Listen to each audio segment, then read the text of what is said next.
that there has been a very strong Me Too movement and a very good reason for it. I'm concerned about the situation with using the Me Too movement against a common campaign problem that no one but Bernie has had the guts to address, and he's tried to address it, but now they're using it against him.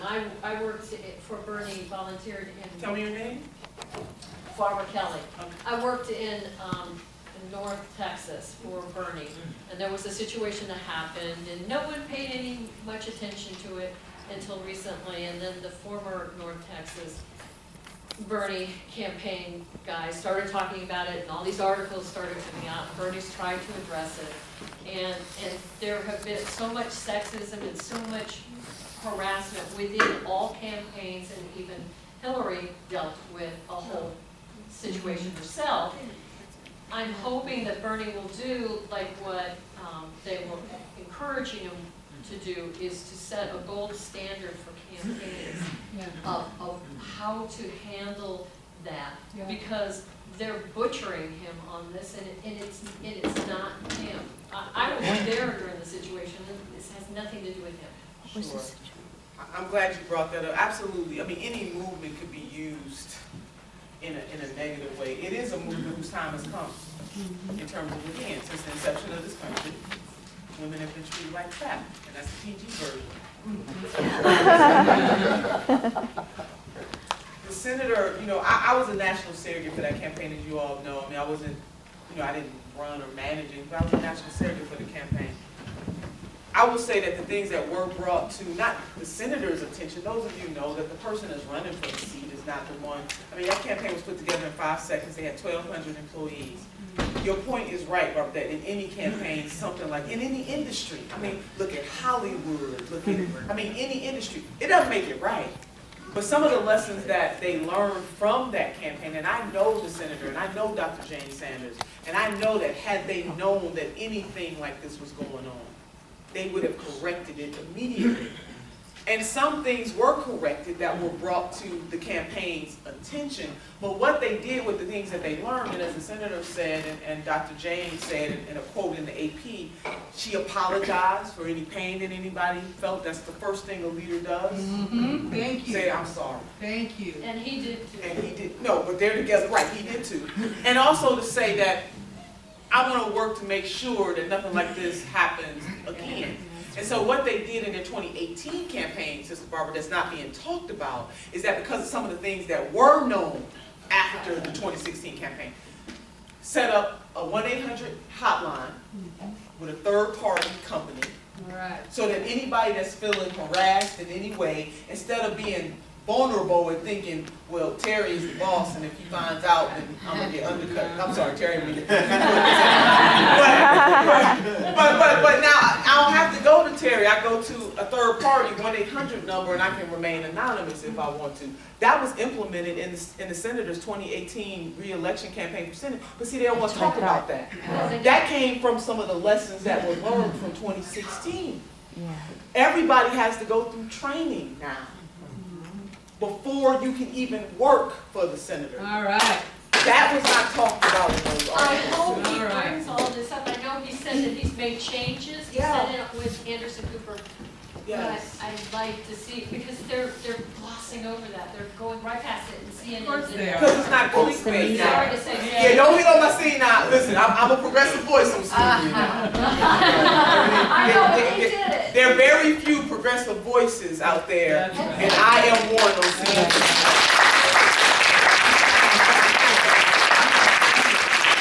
So what I'm saying is that we can't necessarily just depend all the time. I know what point you're making, but see, the people who... I want to see him fight back.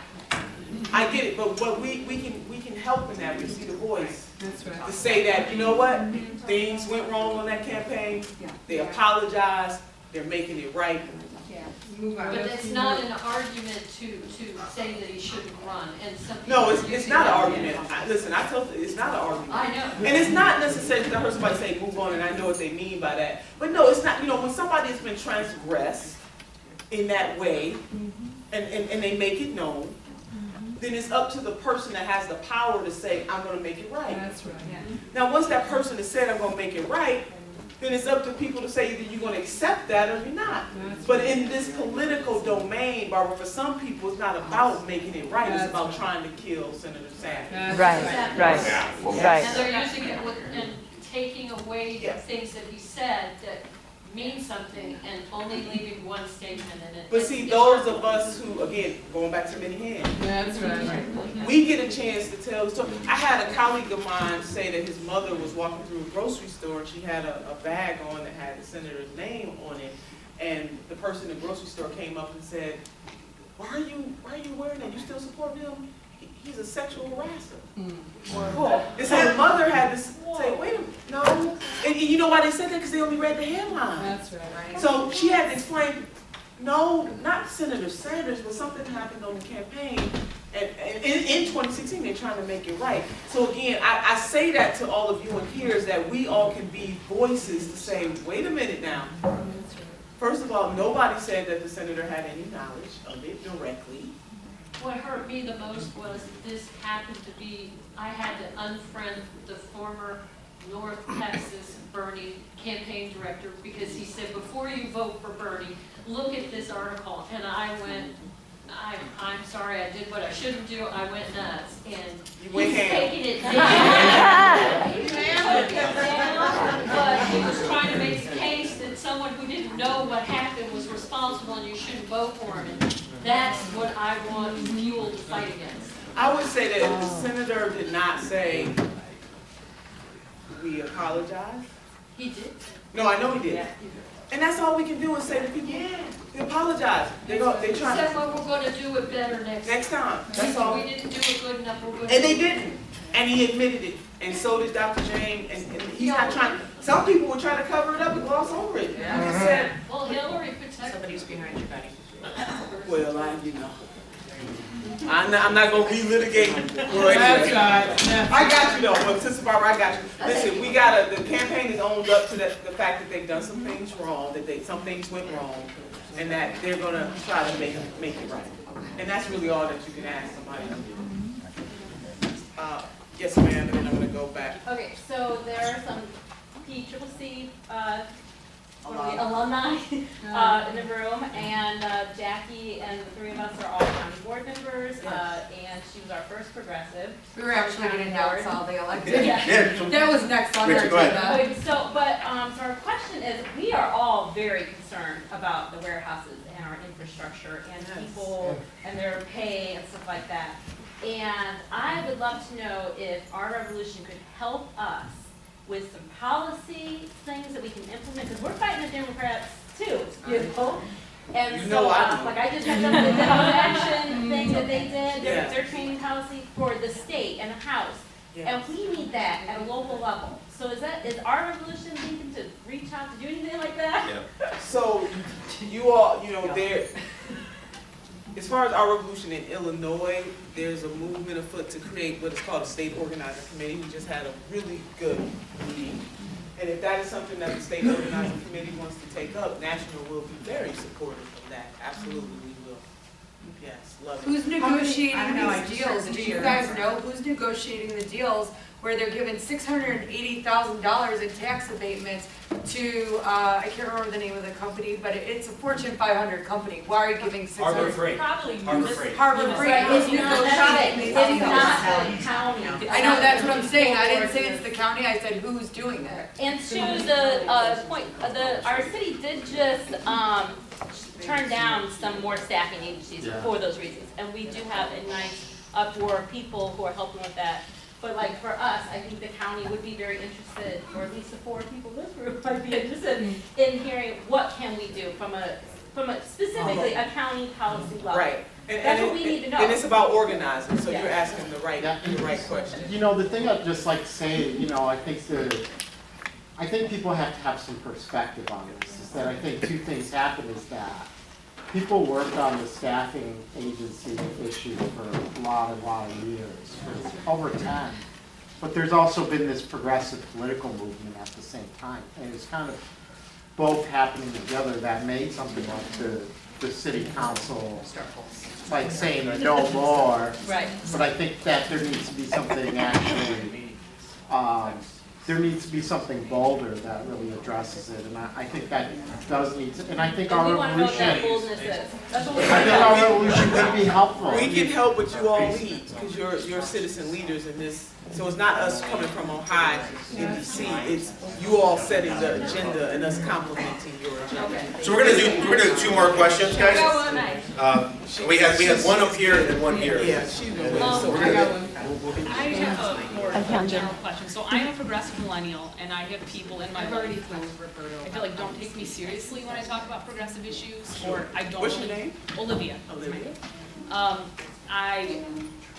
I have an extended family who is very much Trump supporters, and I feel like I don't have a voice. I was wondering what suggestions you have, like everyday things I can do to sort of help the progressive movement, or even like talk to people about progressive issues, because I feel like I just don't know how to do it. I'm not getting through to anyone right now. Olivia, are you saying that because of the tension in your family, or is it just any person that's outside of your family? 'Cause Well, I have 2 answers for you. It's a little bit of both. I mean, mostly it's my family. You know, like Christmas and Thanksgiving aren't always fun. I think I get from You're so not alone, yeah. I mean, you know, people, sometimes it's friends or people in my life who I interact with, classmates, because I'm a graduate student. You know, we talk about these things, and I get frustrated and discouraged because I just feel like people aren't listening. Okay. So my first advice is I want you to have a woosah moment. I don't know if you ever saw Bad Boys. There was a scene in there trying to center yourself. Woosah. You got to center yourself. So when it comes to your family, though, for me, it's not worth butting your head up against the wall. So at some point, you, Olivia, have to say, I just want to talk about Rudolph the Red-Nosed Reindeer. Right. And the pumpkin pie, and potato pie. That's all I want to talk about. How's your day? What did you get for Christmas? Did you make any New Year's resolutions? Yeah. You know what I mean? At some point, you gotta, because it's my recommendation that you save your energy and your intellect and your brilliance and your willingness to fight this fight for activities like this. That doesn't mean you're not gonna be frustrated with your family. But let me tell you something. I come from a mixed family. My brother is a conservative Republican, and I love him. See, I love him,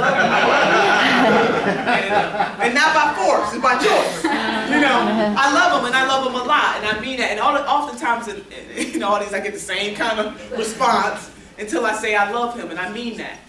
And my brother and I, we talk every morning at 7:30, every morning. Because I'm trying to get into the mind of a conservative Republican. I'm trying to understand. But no, seriously, he's trying to understand me. I bring that up to say this, that there's nothing in this world, no politics. Now, I don't know about other people. There's no politics that's going to separate me from the love of my brother. Because if I needed a kidney, it ain't about whether he's a conservative Democrat or Republican and I'm a liberal. If I needed a blood transfusion. See, when we get down to that kind of stuff, so we cannot, I just advise, and I had to get there, not to let this political climate engulf us so that we can't even get along with our own family members. I'd rather not talk to you about politics than to lose our relationship, because it's not worth it. And when I said I'm not being flip, I love my brother.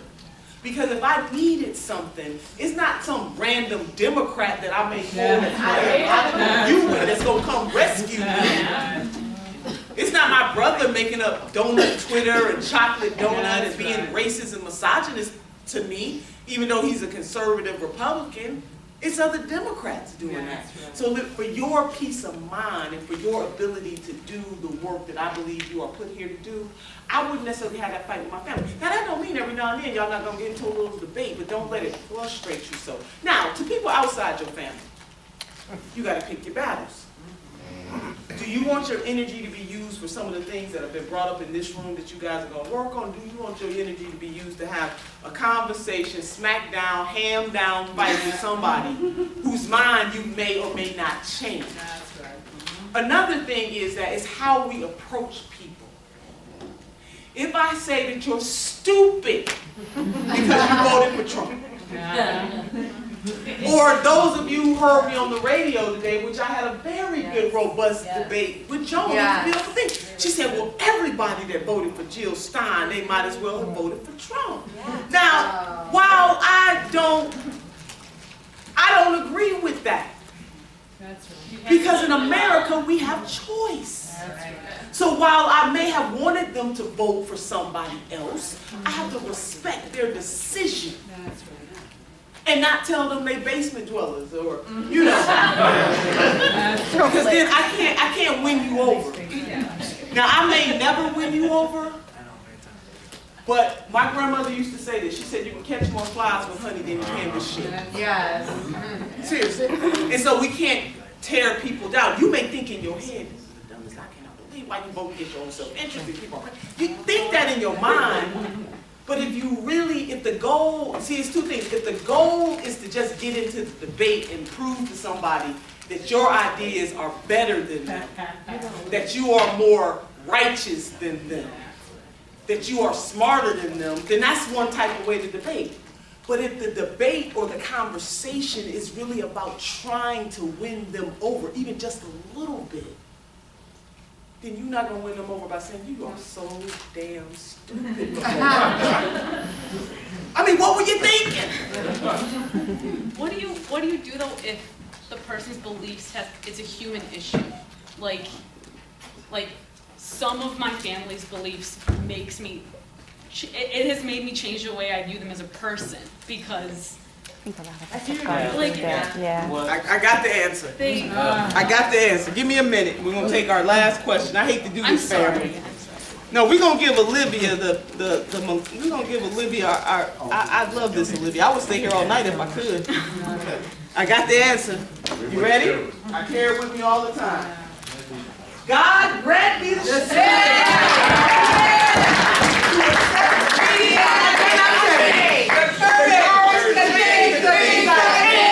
and the wisdom to know the difference. Come on, baby. Here, pass this on back to Richard. Oh, you got another question up here?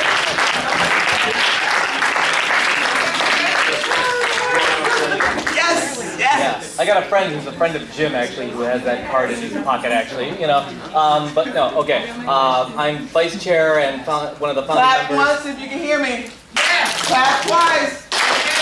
Yes, our brother. Just real quick. Let me start off by saying I'm vice chair of Progressive King County. Your name? Jose Alfonso Villalobos. You met Jose. Elson, she's the chair. Okay, I ran for Elgin Township trustee, and we swept the board for the Elgin Township 5 for 5, you know. It was great doing that. Former secretary of the Elgin Township Democrats, Bernie Delegate, and you're 1,000% right when you say titles don't matter, purpose does, actually. Okay, the one thing that I can't help but get out of my mind is how when we had a blue wave here in Illinois, we had J.B. Pritzker win, we had Sean Casten win, we had Lauren Underwood win, you know, and I'll probably be butting heads with them and so many other people who are elected as well. It's going to be unbelievable. But about a week after in St. Charles, there were posters put up of America that said "Conquered, not," or I forget what it was, but it was how exact phrasing, but it was a white supremacist poster basically put up there. Yeah, okay. So as great as it was to sit there and say we had the blue wave here happen, you know. People were putting this up in our county, in St. Charles, in the middle of there. There's the Tri-Cities, it's kind of like mostly white, affluent type people, basically.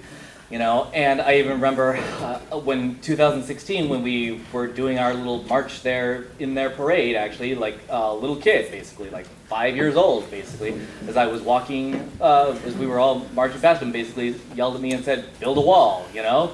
So, and here's the thing that's been on my mind, okay, is how do we fight something like this? Because you can't, if you win an election, that's fine and all dandy, okay, but you can't really win that out of office with an election. You can't legislate that sort of mentality away. What do we do to fight that sort of thing, you know? Your question is as old as this country. Yeah. Leadership with dignity. Yeah. Sure. I think a Stand lot up, of, stand up. yeah, I think a lot of the the problems with a lot of this MAGA stuff is there's no historical perspective we talk about of like, people have this reminiscence of when this country was great. So when you ask them, okay, what decade or what 50s, 60s, 70s, 80s, okay, then why? Oh, well, jobs were created, people had, middle class jobs at least, but then you talk about the trickle down economics killed all that.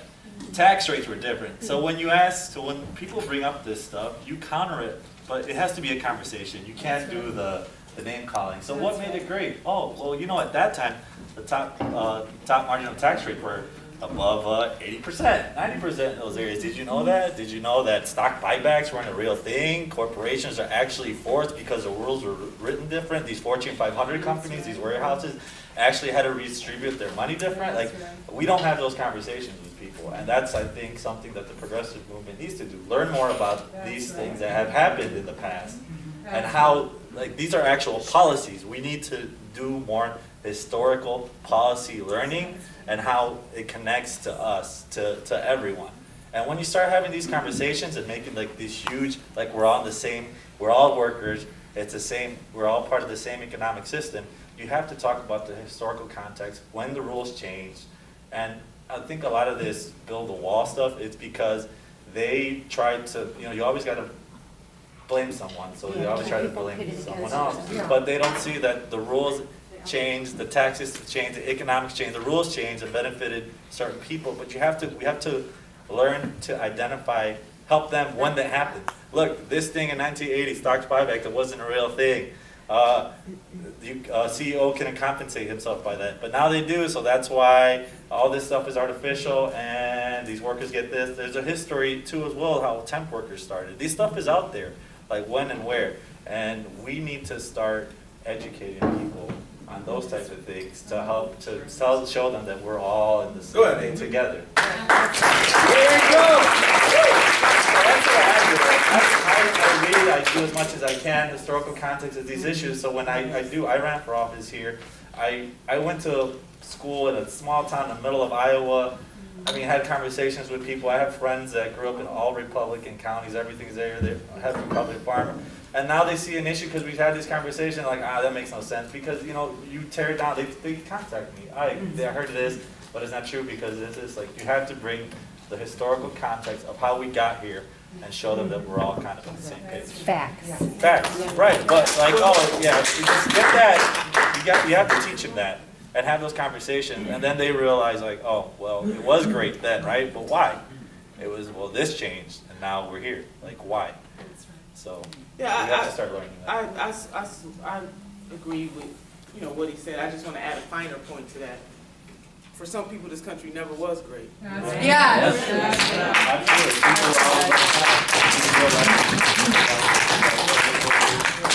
Absolutely. Because we're always, as humanity, in a constant struggle to form that more perfect union.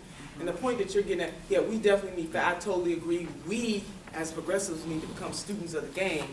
And that's what I'm saying, we can arm ourselves. And I like the approach, because that's what I do, let's have the conversation. Well, what is it? Why do you think we need the wall? And they'll begin to talk to you about it. You can have that conversation. Facts matter, but emotions matter more. And the reason why I say that to you is that President Trump, I said I wasn't going to mention his name, but he got me anyway. I just want to use him as an example. He did not win because of facts, he won because of emotion.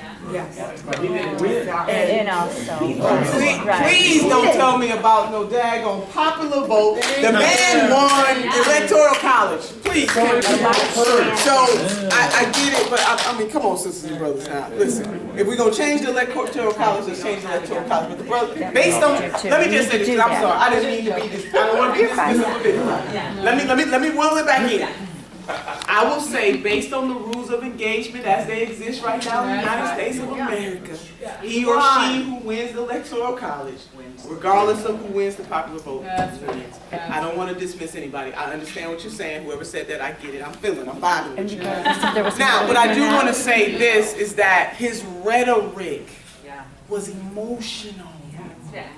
See, See, Democrats are smart. They throw out the facts and all the numbers. It's good to throw out some numbers every now and then. But you cannot win people over by facts. I got to win you over in your heart. That's right.